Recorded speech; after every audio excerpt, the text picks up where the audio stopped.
Okay, let's get started. Hello, I'm Amy Milne, Executive Director of the Quilt Alliance, and I'm very excited to be with you today as we watch and listen to a QSOS oral history interview with artist and astronaut Karen Nyberg, conducted by artist and mathematician Chawne Kimber. The Quilt Alliance is one of the 6 organizations that host Textile Talks weekly. If you can believe it, this is our 71st talk since the series started on April 29th, 2020. That's amazing. I'd like to thank our Textile Talk sponsors. These talks are 100% free to attend thanks to our underwriting partners. Their support fuels our mission to document, preserve, and share the history of quilts and their makers. And we hope that you'll support them, our sponsors, when you shop for tools, supplies, and resources.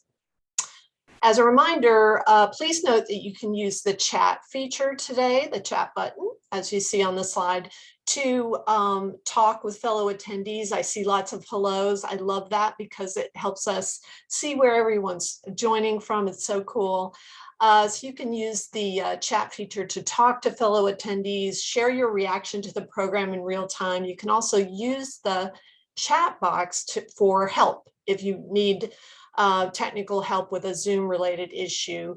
And we will have time for some questions and answers towards the end of our program. So if you have any questions for our guests later, you can place those questions in the Q&A box at any time.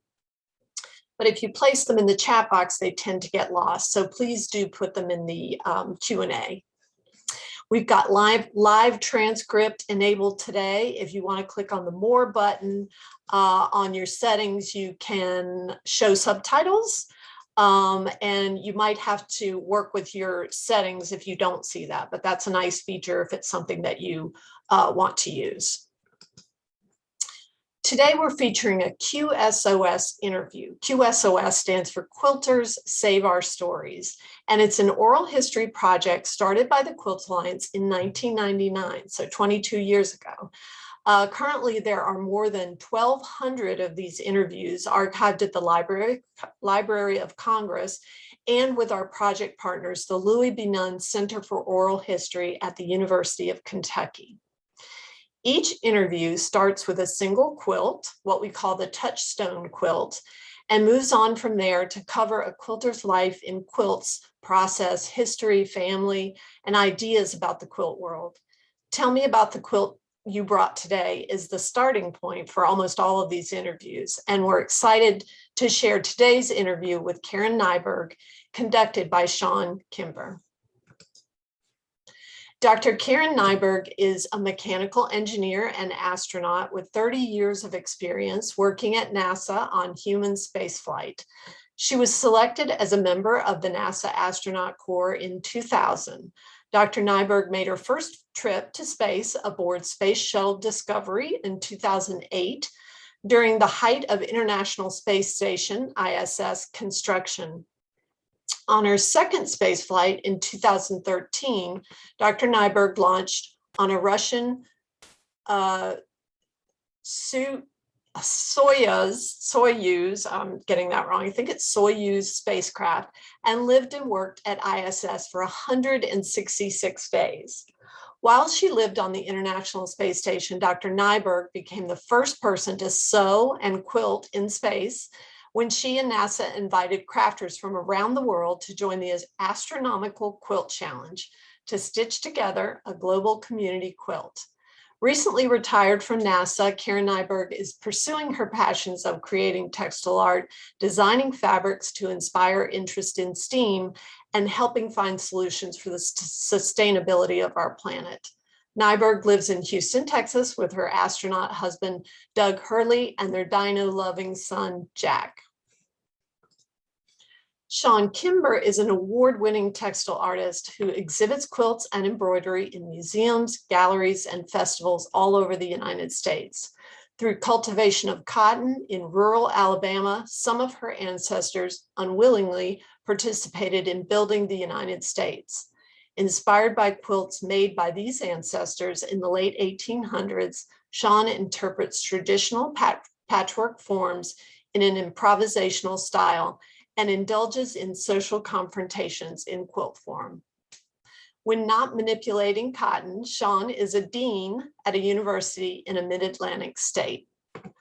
Welcome, Karen and Chawne. Thank you for being here. I'll turn the program over to you now. Thank you for that lovely introduction, Amy. You're welcome. That was great. I am beyond excited to get to meet an astronaut. Yay! So thanks, Karen, for joining us here today. I have a few questions for you. Feel free to go on at length in your answers. We have photos to accompany this, so it's going to be a great time together. So we should start with, goodness gracious, you are an astronaut and an artist, and there could be no better image to represent that. And so this is the best place to start to launch into a conversation about your astronomical quilt block challenge. And so tell us all about it. Yeah, so hello, everybody. It's nice to be here with you all. So this started when I found out I was going to be spending 6 months on board space station. Of course, you're living there. And so it's common for people to bring hobbies and things to do in downtime. There's not a lot of downtime, but there is some downtime on the weekends. And so, of course, I decided to bring some fabrics. And when I went to the store to buy the fabrics, it was kind of a last minute thing. I didn't have a plan in mind. I got 3 fat quarters, a red, white, and a blue, and some thread and some needles and a magnetic needle case. And I got them packed into a cargo vehicle to ship to space station. And at the same time, I had been talking to some folks who run projects at NASA for astronauts and things that we can do for the wider community. And I told them I wanted to do something with sewing or quilting. And they got in touch with Quilt Festival and came up with this idea of doing this quilt challenge. And so I had already gotten out my fabrics and started making this block. And I just was randomly putting things together and hand sewing and finding out just how difficult it is to do some of this in space. And I would say the absolute hardest was cutting fabric for 2 reasons. One, the fabric's just hanging there and you have to kind of just cut it. You can't lay it down and use a rotary cutter or anything like that. And I didn't bring any, I did not bring any fabric scissors with me. So the scissors I had, you can see them in the back there. That's my sleep station where I would sew. I would kind of prop myself up inside. It's about the size of a broom closet. And the scissors were horrible. But so I'd started making this block and then communicated with the team on the ground and found out they came up with this great idea for this astronomical quilt block challenge where I would sew a block in space and they would put a call out worldwide for people to submit star pattern blocks. And so that's how it was born. And so I finished my block, and at the end of my mission is when they put the call out at the end of 2013. And then had them all submitted and sewn together by volunteers. Oh, I should talk about this picture. So without gravity, there's some challenges. I wanted to see what this was going to look like. I had made each block individually, and the only way I could really do that, I taped it down to our workbench. And so you'll see a thing of tape in the back there, and I had to tape it down in order to see how it was going to look. So that's how my block ended up. And then this is a picture from the cupola, which is our windows that face Earth, where most of the beautiful pictures that you see of Earth, like the one behind me, were taken from, where there's one large window facing down and then a periphery of 6 windows that give us this 360-degree view of Earth. So that's kind of what happened with the blocks. And I think the whole project ended up being, I think when we started it, we thought maybe we'll get a couple hundred blocks and we'll put one quilt together. And it ended up being overwhelming. They received over 2,400 blocks from over 30 countries. Wow. And volunteers spent hours and hours piecing these together. And this particular one, they ended up making, I think, 28 quilts. And one of them was a child's quilt. And then because a lot of children had submitted these really great drawings and things on a quilt block, And so this is the one that my block was in, right there in the center. And so 28 of these, it's quite incredible. And they displayed them, all 28 of them, at the International Quilt Festival in Houston in 2014. And I was able to go see all of them. And then I think even more special, a couple years ago, or at the beginning of this year, actually. So these have been on display a couple different places, and then they went into storage at the Briscoe Center at the University of Texas at Austin. And they keep a lot of quilts there, so they're safe and sound, and I believe they can be checked out to display. But I was able to go there at the beginning of this year, and they took each one of them out, and it was the most incredible thing, because when I saw them hanging at the quilt festival, it was just a bunch of really beautiful quilts. But then as I looked at them and I looked at each block individually, it was I was started to imagine each person and why they chose the fabrics they chose and why they chose to do the pattern they chose. And then I was able to read some of the letters that were submitted by the people that did the quilting. And some people had connections to NASA employees. Some people just, their child was interested in space. Some people had never thought of space, and now they're like, wow, space is cool. and there were even some people who were space enthusiasts who had never sewn in their life, and they made a quilt block. And so I think what we got out of it was kind of what I had hoped, just bringing together all these people from around the world to work on something common. This is just an incredible project, and it's just breathtaking to see all of them hung in a single place. Just to think about all these people who wanted to join you. It's amazing. I do have to ask, so whenever I visit one of my quilts in a museum, I desperately want to snuggle with it. Did you snuggle with any of these? They were very careful with the quilt. Yeah. Fine. But they looked very comfortable. They would be great to snuggle with. Absolutely. Awesome.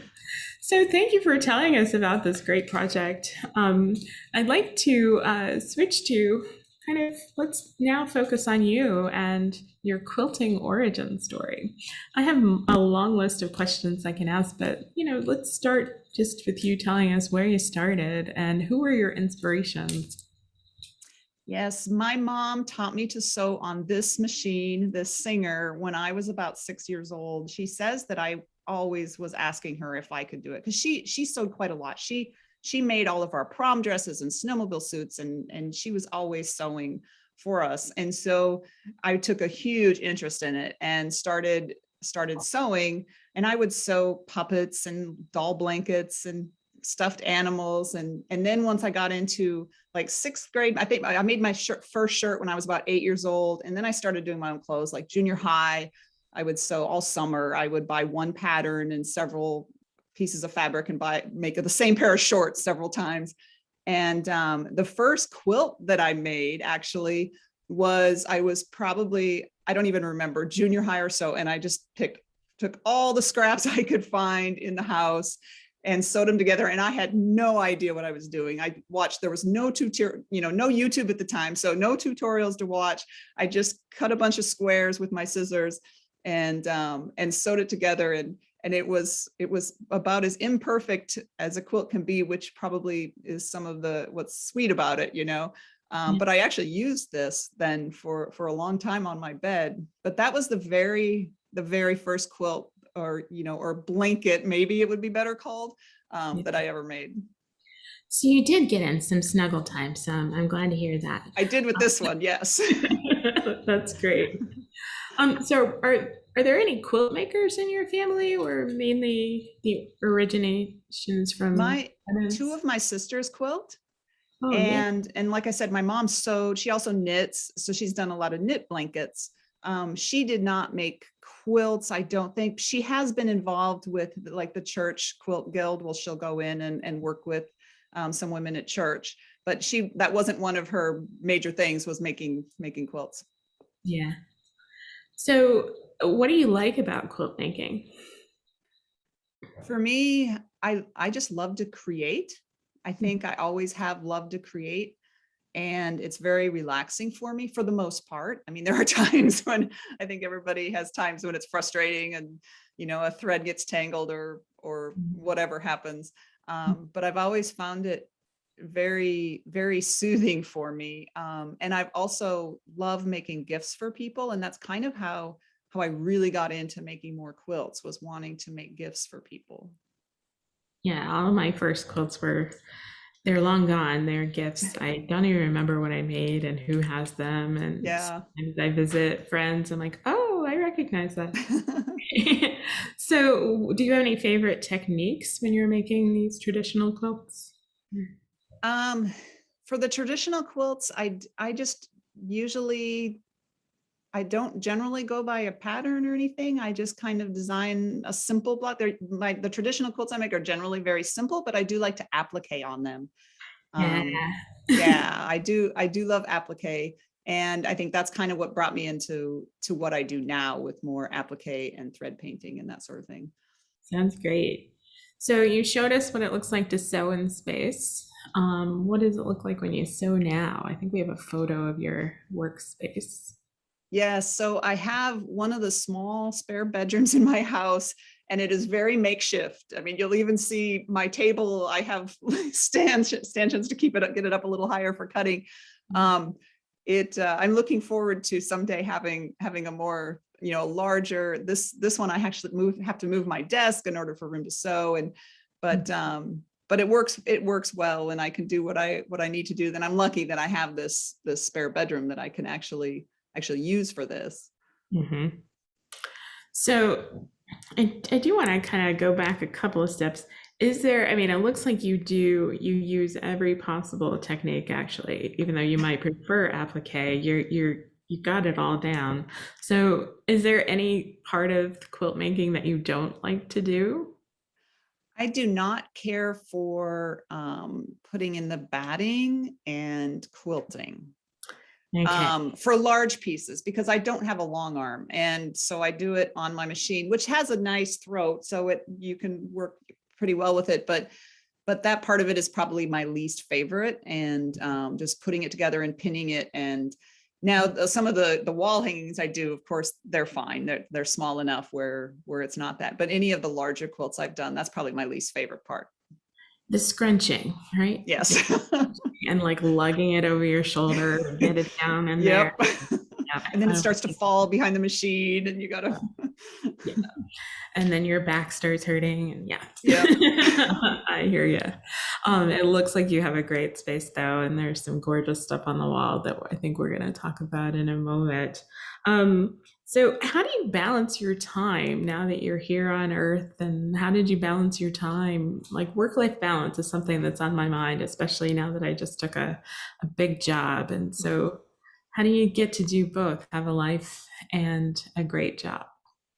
Yeah, you know, when I was still an active astronaut, it was really hard, and it was definitely a team effort between me and my husband, and both of us being astronauts and both of us kind of training for space flights at the same time. We also counted very heavily on our nanny, and we had the most incredible nanny named Lucy that worked with us. And so when Doug was training for his last space shuttle flight, and I started training for my long duration flight, I was making a lot of trips to Russia, and I would take Jack and our nanny with me. And so there was I think so my hobbies, I think, kind of ebbed and flowed through that whole time as an active astronaut. There were times when I had a lot of time in the evenings where I could do things. And then there were times when I had absolutely zero time.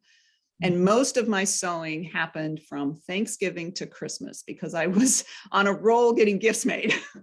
Yes. So most of my creativity was during that period of time, and I would stay up late and work because I had a deadline of I had to get this gift made for somebody by Christmas. Yeah. I think there's a certain dinosaur we want to hear about. Yes. So another project I did when I was in space, my son was 3 when I launched, and there's a picture of him on my shirt there. And he loved dinosaurs. I mean, from the time he could look at books, he loved dinosaurs, and he still does. And so one Sunday, I had been collecting this green fabric, is actually this fabric that lines the Russian food containers. And it's kind of like pile Velcro, but it's very coarse, and but the colors just were perfect. So I started collecting some of that from my Russian commander, Fyodor. And then I had a Sunday where I had nothing to do, and which was unusual because we were supposed to have a cargo vehicle come in and it was delayed. And so I had finished everything else and I had nothing to do. So I got out, I drew this pattern of this, I guess it's a T-Rex. Jack would say it's not, but some theropod. And I drew it out and I sewed it together that day for Jack. And he has it now hanging on his wall. I think there's a picture of his bedroom. Yeah, he has it hanging in a shadow box in the back of his room. And so I also made everything in his room. The quilt, you can see I put some applique on it because that's what I like to do. And I made his curtains and the Jackosaurus Rex pillow and covered the lampshade. And so when I did his room, I did just about everything in there. So, but he keeps that dinosaur now. It's pretty special. It is absolutely adorable, and I'm sure he's going to have it forever. It's wonderful. So now that you are no longer going up in space, unless, I don't know, maybe you'll take a ride later. So how are you refocusing your energies? I read about your sustainability project. We'd like to hear a little more about that. Absolutely. So, I kind of wanted to go, art and sewing was a passion of mine, almost more so than space when I was a kid. And so I think it was natural for me to take that road once I finished with my astronaut career. But also having spent so much time in space and looking at Earth really gave me a new perspective on Earth and just as a whole in a number of different ways. One being the interconnectedness of Earth and how everything is important and relies on every ecosystem, relies on every other ecosystem. And it's important to keep all of them healthy in order for Earth to be healthy and in order for us to be healthy, because once Earth goes, we have no hope. And so that perspective change, I also on top of doing artwork and that sort of thing, I also want to bring attention to Earth and the importance of Earth and how special it is. I mean, it really, when you're out and you see it from the perspective of space, it's very obvious that it is this ball hanging in the blackness of space. There's nothing else. There's, when we throw trash away, it might not be in our house anymore, but it's still in our home because it's still on Earth, and plastic is never going to go away. So there's a lot of things like that I think just made me really realize and think. And then also the aspect of there are no borders on the countries. We are all in this together. We are all crew on this spaceship. So let's get along better and let's strive for common goals. So that part of it, from flying in space, I've been really wanting to focus on kind of Earth sustainability and do some projects in that regard. And this particular piece of art is special. I'm working with a company. I'm one of their brand ambassadors and advisor. It's called Awesome Tex. And they take clothing and shred it and make it into yarn and make fabric. And so the fabric, the base of this design is the Awesome Tex fabric. And when you put all the clothes together, you end up with kind of this gray color. If you look very closely, you can see speckles of color, and that's from the clothing. And so for this piece of art, which I called Endangered Harmony, I used the Awesome Tex as the background. They have a few different kinds they have knit fabric, and this is their canvas. And I used clothing for the applique. So for instance, all of the black silhouettes on the outside, I took an old pair of my running shorts that the elastic was all stretched out and I couldn't wear anymore. And I cut all of the animals from those running shorts. And then all of the the continents and everything are made out of used clothing that I cut from. And then I thread painted a little bit on top of it to give some texture. So that's one of the areas I've kind of been working for sustainability. And some other things, I'm going to be selling some of my artwork on my website soon. Hopefully it'll come up within the next month. And part of the proceeds from that will go to a charity for animal conservation. And so, yeah, and I've got a number of other projects that actually should be coming out in October in the sustainability world, that if you keep on my website, you'll see it as it comes out. Okay, we'll stay tuned. Yes. I do want to recommend to the audience to visit your website, where you have several YouTube videos from space, like you running on a treadmill in space, like having to process, oh yeah, the lack of gravity would make running pretty useless. But getting to see the contraptions and how you tie yourself in, it's pretty awesome. Also watching you try to shampoo your hair in space. Yes. So everyone should go visit your website to see everything that you have posted there, including photos of your quilts and everything. I did want to ask the scale of this. So we did see this quilt, I think, on the wall in a previous image. It seems that this is small, and so that applique is fairly intricately cut, correct? It is. I think it's 24 inches diameter. Whoa. I'm looking it up in my wall now. I think it's like 24 inches. Yeah, so it is pretty intricate. I did use a fusible web, which maybe doesn't go along with my sustainability. Maybe we need to come up with a sustainable fusible web, but I think that's the only way I would have been able to really get that fine detail, is to cut it from that and iron on. And then I stitched it all kind of a thread paint, stitching all of it down. We'll keep your secret, don't worry. This is just a gorgeous piece of work.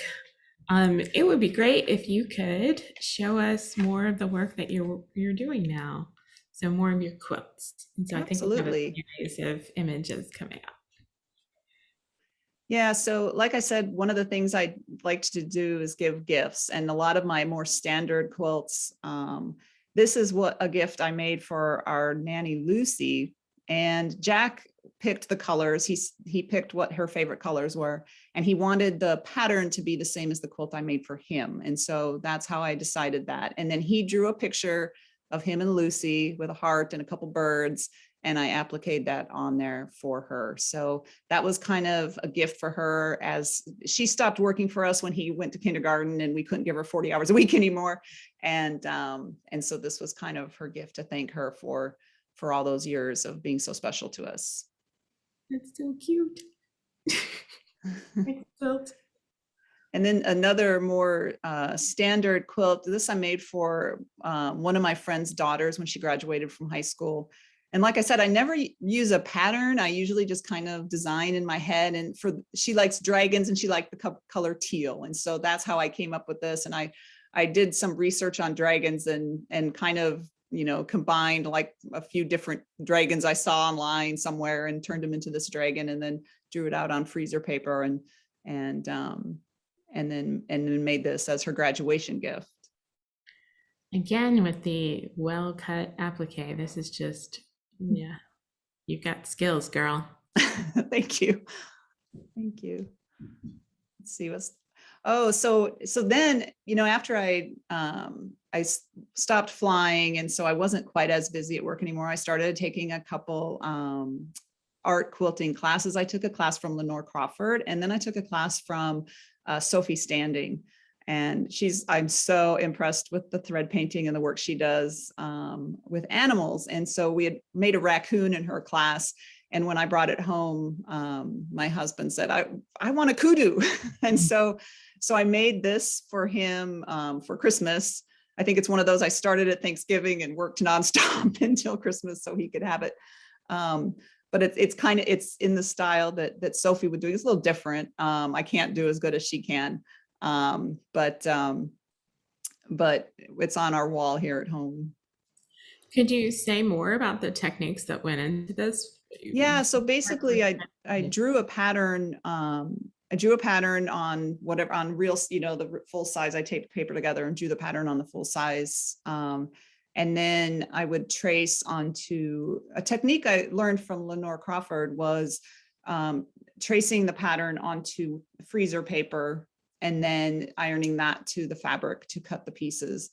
And that worked really well on this. And then I did, once I had everything fused on, then I did thread painting. And so a lot of like the texture you see on the on the horns is thread painting. And if you were to see Sophie Standing's work, it's absolutely incredible. She can make something look like she's taken a pen and drawn on it. It's amazing. So it was really fun to make. It looks pretty darn great to me. So that's gorgeous. So this one thing I started doing is taking some pictures that I took in space and turning them into a textile piece of art. This is a coast of Brazil. And when I would take pictures from space, often what I'd like to do is frame the photo as I was taking it, frame it so it looked like a picture. And my favorite thing was to make it look like a landscape of some sort. So it almost looked like the water was the sky and then the coastline was the land of some sort. And so this is part of the coastline of Brazil. And oftentimes when you're near a river delta, you get these the wash of the sand coming out, you get this kind of tan pink color, along with the bright blues and the teals and that sort of thing. And so this I turned into this piece of textile art using mostly batiks, I think. And then I took cotton batting and made clouds. I kind of just tore it up and made clouds and tried to, on some of them, put some darker underneath so it looked like there was depth. So it looks like there's shadows under the clouds. And I've made a couple so far of this, and a print of it will be on sale in my store when it opens. And I'm hoping to get some time to do some more of those similar. Yeah, these are just wonderful. Keep going. This one is my husband. So he commanded the first SpaceX crewed flight last summer in May was the launch. And we had not flown or launched from the United States since 2011, when he actually was the pilot on the last shuttle flight. And so when he was in space, he launched on the SpaceX Dragon and then spent 2 months at the International Space Station as part of an expedition crew. And so while he was gone, it was just me and my son here. And of course, COVID, we couldn't go anywhere. And so this was my project. I decided to make a picture of him. And I'll admit that I spent about a day trying different skin tone fabrics and trying to figure out how to do that. And I was so frustrated. I couldn't get the look I wanted. And my son came in and he was like, well, mommy, why don't you just make daddy black and white and then make the flag on his shoulder colored? And I was like, genius. He's a genius. And so that's what I did. And I think that was a good call. And I think it turned out really well. Rather than trying to put the color in it with the color of the earth in the background, I think it turned out well. And so now Jack is my go-to. If I'm struggling with something, I'll have Jack come in and ask his opinion. That's perfect. I think we all need a little Jack in our soda. Is there one more quilt? One more, yeah. So this is our dogs. We have 2 Labrador Retrievers. Luke is the chocolate and Leo's the yellow. And this was a gift for my husband last Christmas. So I just took a couple pictures that I had taken of the dogs and did very similar to the same thing that I did with the kudu, in making them kind of piece together the general shading, and then did thread painting to get some of the highlights and the low lights. So you added sort of the texture of the fur using the thread? Yeah, that's all thread painted. Holy moly. Okay, we need a class on thread painting from you. Go to Sophie Standing. She's the best. Yeah. Okay. Sounds great.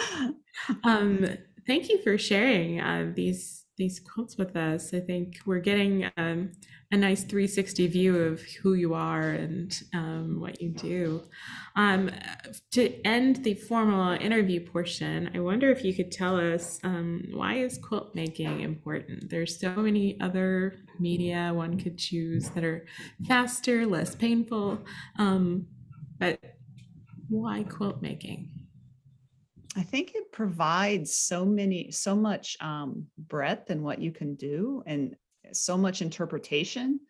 and so many different styles. I mean, there's so many different paths somebody could take in making a quilt, and then different size quilts and what you do with the quilt, and whether it's a traditional piece or a modern or an art quilt.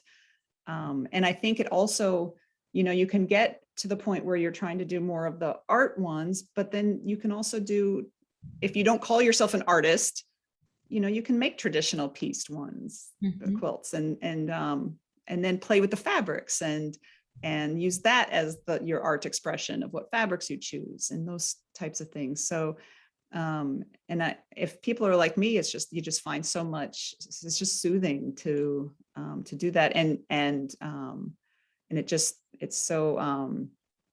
makes you feel good when you finish, it's rewarding as well.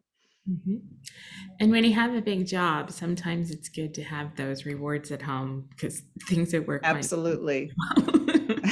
Absolutely. Sounds great. Well, I think we're going to turn over to the Q&A, and I don't know, Amy, if I'm looking at the right thing. Am I looking at the chat or the Q&A? Audience Q&A. Okay, so here we go. It says, "It's so beautiful." So I don't think that's really a question, but more of a comment. Chawne, I just sent you some in the chat just to kind of consolidated them. Okay, let me look here at the chat then. Here we go. So in the space quilts that you made, the question is what was on the back of I assume the 28 quilts? I think it's just varied fabric. They got a lot of donations from companies for the thread donations and fabric donations, and so the backing is just random pieces of, a lot of them are like little stars and that sort of thing, which kind of goes with the theme. Right. Great. Was it slower to sew in space? Yes. I don't do a lot of hand sewing. And so there were a number of, the cutting of fabric was an issue, and then keeping the pieces together as I was hand sewing, it was a little bit of a struggle. And it took me that quilt block. I envisioned when I got there that I would make 4, 5, 6 quilt blocks. I was able to finish one, and the dinosaur for my son, because I didn't have as much free time as I thought I would. And it just took a long time, and I had no plan. I didn't have a pattern. I just started sewing pieces together. And so I think all of those put together, it took a long time. What thrills me most is that you were improvisationally sewing in space, and improv works anywhere. That's great. So a question from Libby Williamson is whether members of your family contributed stars to your star quilts. I know my sister Becky did, and so I found it. I was able to find it when I was at the Briscoe Center. And then I have a cousin of my mother's I know did. Yeah. Other than that, I'm not sure. So are your sister's block on the same quilt with your block? No, it's not. I think I didn't know she was submitting one. Whoever got them in. I think maybe if they had known that's Karen's sister, that they would have put that together on one, but I don't think there was any knowledge of that. Darn. It's okay. I know. Spread the love, right? So Fragile Harmony, I think you answered this question, the size of the first art quilt that you showed with the globe on it. You said 24 inches? Oh, so the framed circle, that's 24, I think. 24 inches. Yeah. Okay.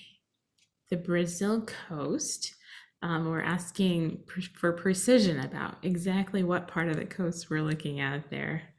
A question about, is that where the Amazon hits the coast, or is that possibly a different river? You know what? I'd have to go look. I don't remember that. When you look at the picture, there's like this little peninsula kind of that comes off, and that if you look at like Google Maps, you would probably see that. I can't remember if it's, I'm thinking it's more northwest, but I don't remember for sure. Okay, so we're in a room full of quilters here. So can you tell us about your stash? I have Probably not as much of a stash as some people, but I have a pretty good stash. I could go and find just about anything I need, although the problem is there's usually not enough of anything I need. But Right. the beauty of, the way when I do the art quilts, you only need a little bit. And really what I'm looking for, and one reason I use batiks a lot is because they work very well, because you can cut the piece that you need and it almost has its shading in it because of the variation in the colors. Right. So I have a lot, but probably not as much as some people. Well, I noticed that we didn't see it in the image of your work here, so It's in my closet. got it. So a question about, and this is actually on my mind because I've been threading a lot of needles lately. What was it like to thread a needle in space?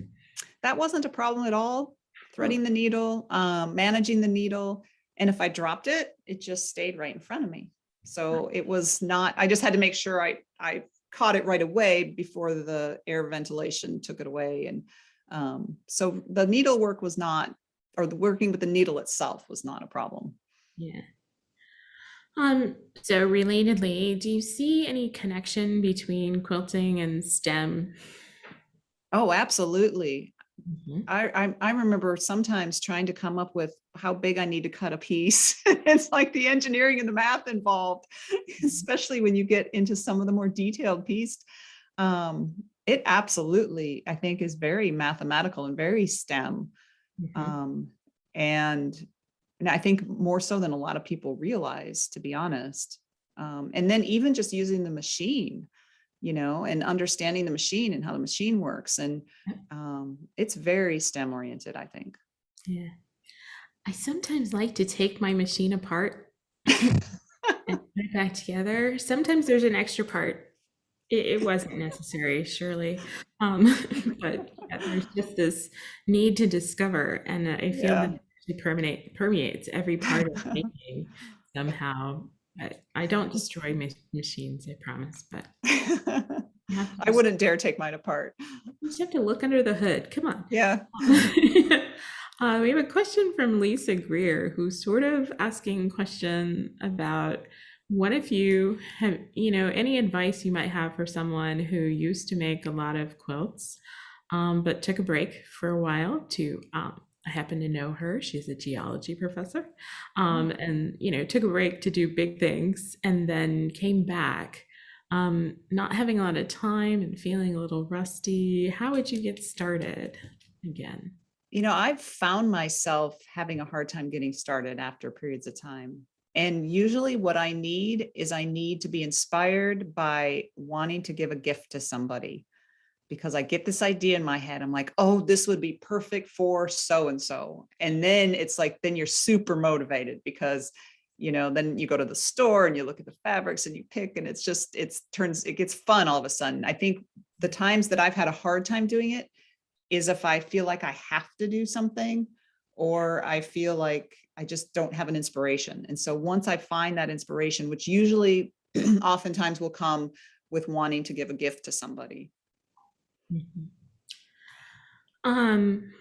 That works for me. Always a small little retail therapy. You can do that. Yes. And then, yeah, coming up with any reason other than just, just having a purpose really Right. motivates. Yeah, that's Yeah. great. Okay, so you alluded to some future things coming up, but any future projects that you want to share with us, or whether Well, it's a quilt project or a big project? Yeah. I do have a line of fabrics coming out with Robert Kaufman, Whoa. and they come out in a couple weeks, and I'm really excited about it. We've been putting the finishing touches on some of the pattern designs, and so be looking for that. I'll just tell you, it's inspired by my trip to space, and so I'm super excited, and I can't wait till they come out and to see what people do with them. Congratulations. I want to see them. So I'm waiting for more questions to come in. So will there be stars on your fabrics? Just possibly? Not directly. There might be some parts of it that can be made to look like stars if you use it in the fabric or in the pattern. Interesting. A new question just came in. Does Jack still help you with your quilting? He does. I will bring him in. And it's funny because like I was working on something once and I didn't really like how it was going, but I wanted just to get his opinion. And he walks in and he just kind of looks at it. And he looks at it like this and he doesn't say anything. And I knew he thought it looked dumb. It didn't look good at all. Because he just kind of, and I was like, well, what do you think? And he's like, why did you make that color or something like that? I'm like, and I think that had been bothering me, but I didn't know what it was about the thing that was bothering me, but something just didn't seem right. And so why did you put green in there? So I'm like, that's what it is. It's like the emperor's new clothes, right? It's fine. Speaks the truth. That's fine. Yep. What's the name of your fabric line? Earth Views. Earth Views. All right. Okay. Now I'm getting a sense for what it's going to be. Okay. A question about sustainability in quilting, and you touched upon this a little bit before, where you mentioned that you use this awesome text fabric that is itself recycled, but as we all do, we step across our little boundary lines and use some other materials and things. Sustainability generally in quilting is a big question, and so it's something that I care about as well. Mm-hmm. So, there's a request for you to speak a little bit more about, or more specifically, to sustainability in quilting. Yeah. Well, first of all, the line that's coming out from Robert Kaufman will be on organic cotton. That was a request that I had made when we started the process. It's, I think about that every time when I'm sewing and I have all these scraps and because the fabric industry is a huge polluter, especially fashion side of things. I think we just need to start. If we all start thinking about it and start, trying to move toward organic if we can. Think about what we're doing with our scraps. Awesome Tex is hopefully going to be opening a factory in the United States soon for recycling things. And maybe there can be a program where we collect scraps and you send it in to have it recycled into new fabric. So yeah, I think there's a lot of areas where I struggle with this a lot. How do we go the direction of sustainability, but continue to do the things that we really, really enjoy doing. Yeah. There's some things that are out of our control, and yes, so we don't want to madden ourselves. Right. So, do your part. Right. Exactly. Way to face it. So, how do other astronauts view your artwork? I don't know for sure. I know my husband likes it. Yeah, I don't really hear. I know one of my best friends who's in space right now, actually, Megan MacArthur. I did a painting for. She was in the same class as me, and her husband is also an astronaut who flew with my husband. So it's kind of this very, yeah. But I did an oil painting for her, or acrylic painting for her on a tray, like a serving tray with a ladybug on it, because our class nickname is the Bugs, because we started in 2000, the Y2K bug thing, so they nicknamed us the Bugs. So I made that for her, so I know she's always really appreciated the things that I do. I also made we have in the astronaut office what we call a ready room, is where it's kind of a place where you can get coffee and snacks and hang out and talk, and that name comes from the military, where squadrons would hang out, kind of between flights and that sort of thing. And so in our ready room, we have a couple couches, and I made a set of pillows that for all of the class, we're the Bugs, there's turtles, there's sardines, there are penguins. Anyway, so for the last several classes, I made these pillows where I did the batik method, which was kind of fun, where I used some wax and then dyed it and made each of these to look like a nebula. And I know everybody appreciated them. In fact, some people came into the ready room and they're like, these are really cool pillows. Where did they come from? Like, Karen made them. I'm like, wow. So that was fun to be able to share that with the entire astronaut office. Yeah. It's wonderful to know they're so welcoming of your full life. You like get to live 360 all the time. That's just lovely to know. Kathy Johnson is asking, so we saw a laptop in your workspace. So do you use the computer to help with your intricate applique, or more directly, do you use the computer in your design work? I use it a little bit. Sometimes I will draw out things on my iPad. I have an iPad Pro with a pencil, and I use that probably more so than my computer. Although oftentimes I will transfer things to my computer to print it out, so I have the pattern printed. Yeah. And oftentimes I'll make it into, like the life size. I'll use block posters and turn it into the size that I'm going to use, and then recycle the paper. Yay, good. An anonymous question about the recent launches into space through private sources. Do you have an opinion on those launches? Yeah, I think, it's a natural evolution. And, I think the recent SpaceX launch, that Inspiration4, where they went to orbit and they were in orbit for like 3 days, and they raised a lot of money for St. Jude, which I think is really neat. And, a couple of the others, the Virgin Galactic and Blue Origin, they did suborbital flights, which they didn't get into orbit. That's where, and it's a start, and it's a start for, there's a lot of debate, are they called astronauts if they didn't really even get into orbit? And that, and whatever, when it comes down to it, doesn't really matter. I think there will always be professional astronauts, and there will always, and now more and more so, I think we will find private citizens going into space. And, in 100 years, it might be commonplace.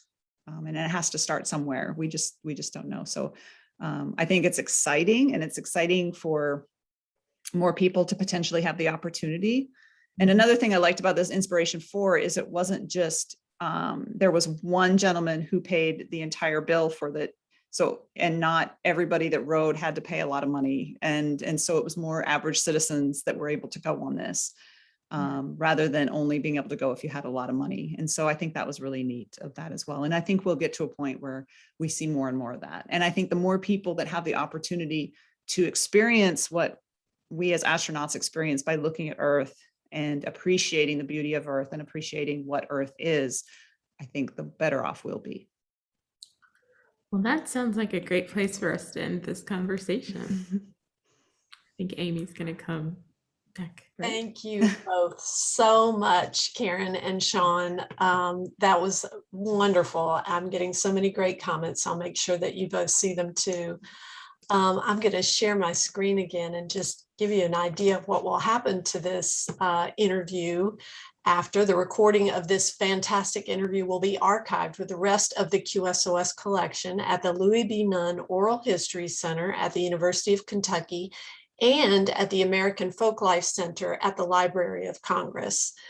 And I just want to thank you both. That was fascinating. And there's more questions, but folks will, I'm sure, look at your website, Karen, and follow up with you. And if you all enjoyed this talk, which it sounds like you did, we would love to have your support. The Quilt Alliance is a national nonprofit. You can become a member or make a donation at quiltalliance.org. And if you would like information on how you can get involved with this project, you can email us at qsos@quiltalliance.org, because once the interview is recorded, it takes some volunteer work to get it ready to put on the website. And that involves listening to the interview, which is a pleasure, and writing down keywords and summaries and segment titles. And that's what we call indexing an interview. And so we have quite a big need for that right now. So if you're interested in hearing other people's quilt stories, this is a great way to do it and help us. So please do get in touch. Thank you so much again to our sponsors. We could not do this without you. The attendance fee for Textile Talks is completely free thanks to these folks. So we consider them a really important partner, and I hope you'll patronize their businesses. And next week's talk is going to be presented by Surface Design Association, and the title is Demystifying and Democratizing Craft Collecting with the James Renwick Alliance for Craft. That sounds amazing. Thank you both, and thank you all for attending today. I hope you'll join us next week too. Bye. Thank you, guys. Bye. Thanks, Karen. Thanks, Chawne.